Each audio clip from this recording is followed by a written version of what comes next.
My name is Candice Sanderson, and I'm author of The Reluctant Messenger and The Reluctant Messenger Returns.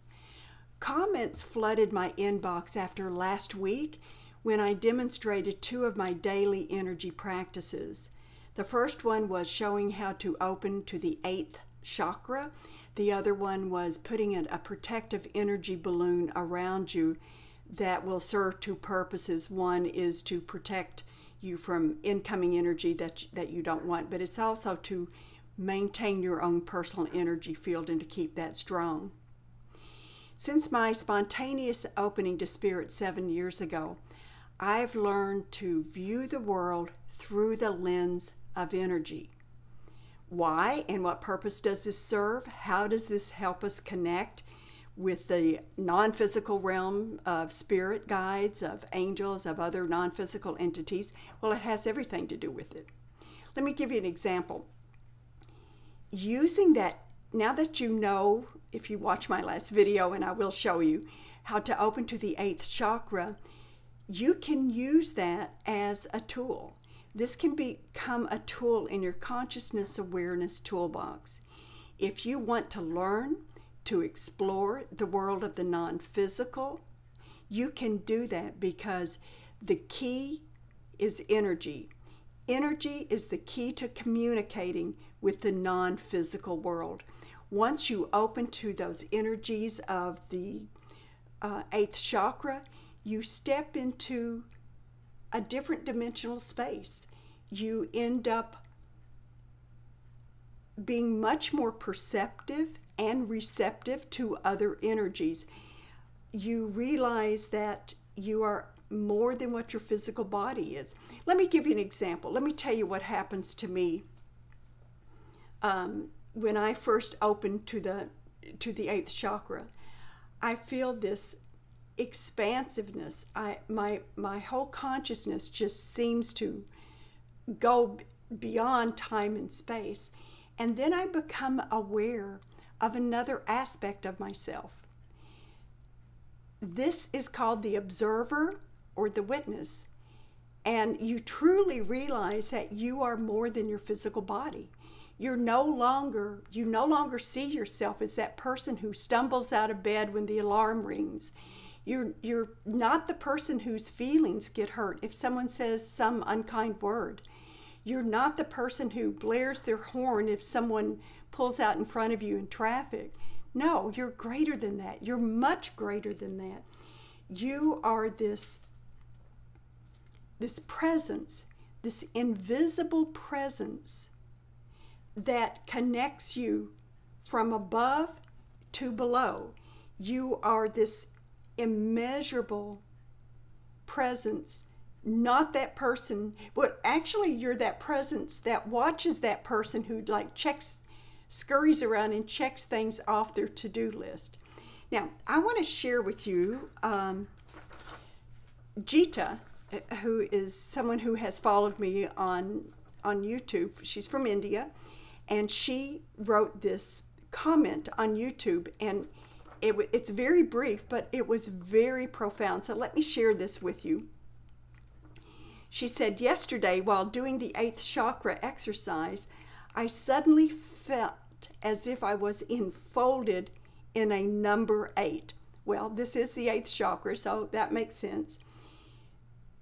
The infinity symbol, which the 8 is the infinity symbol. And she said the top of the loop was a shining sun, and the lower one was me. And that, Jita, thank you so much for sharing that, because that is so profound.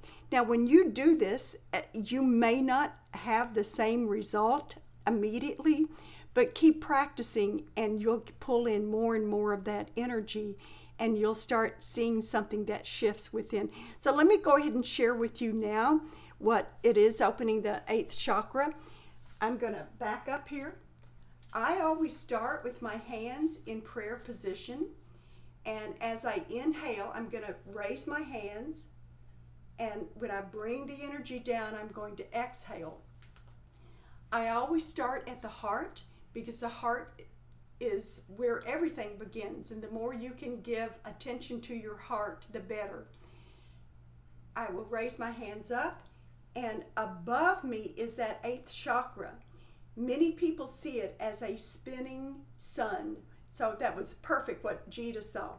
You can actually feel, you might not immediately, but you know, I can feel when I reach it, and I actually can pierce that membrane into that 8th chakra. I turn my hands out this way once I've entered the 8th chakra, and I pull that energy all the way down around me, and it encompasses my entire body. Then I always bring the energy back up full circle to the center of my heart. Once you connect to this like timeless energy, something happens within. Your perception changes, and you realize that you're greater than what you thought you were. You start to perceive things differently. I kind of think of it as an internal radar system that you begin to operate, and you begin to perceive undercurrents of truth.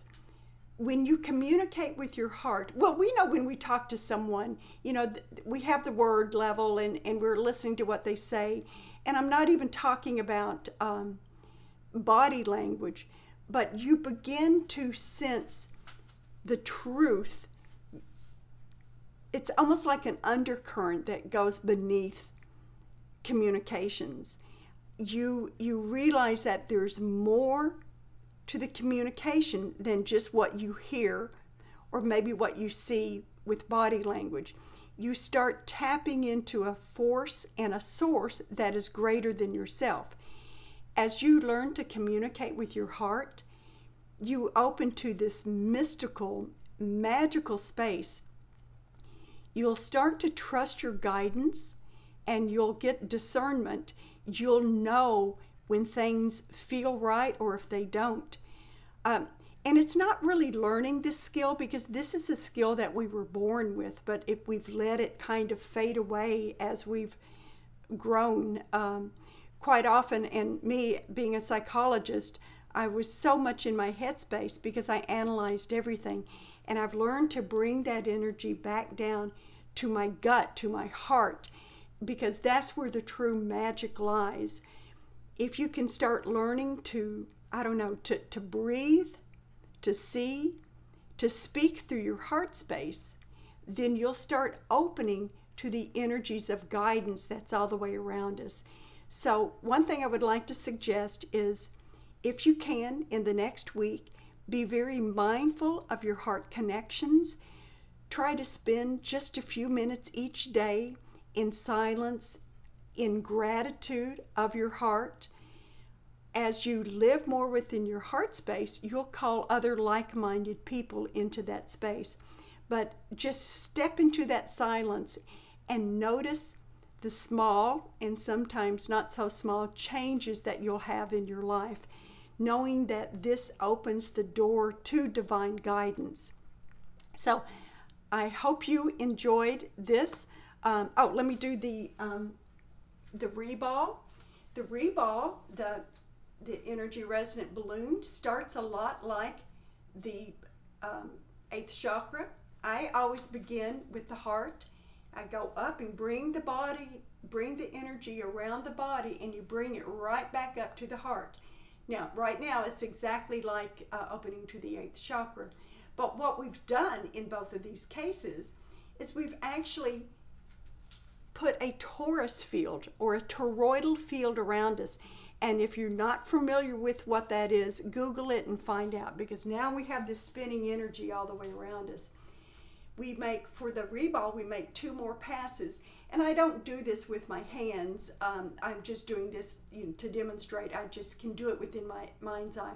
So once we've made that first pass, we're going to go up again. But this time, we're going to twirl the energy around in one direction. Doesn't matter whether it's clockwise or counterclockwise.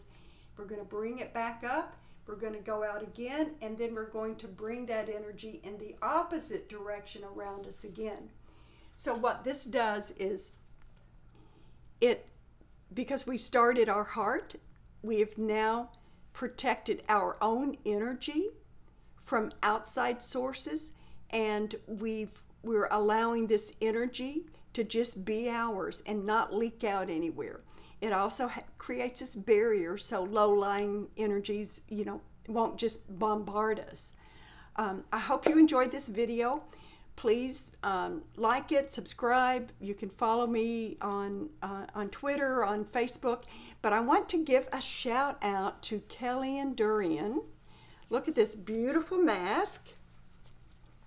I have a couple of her masks, but I thought this one was especially lovely.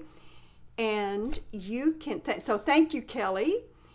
She's with Durian and the Lion, Lyon, and you can reach her on her website at Fun Fancy Bowties, all one word, funfancybowties.com.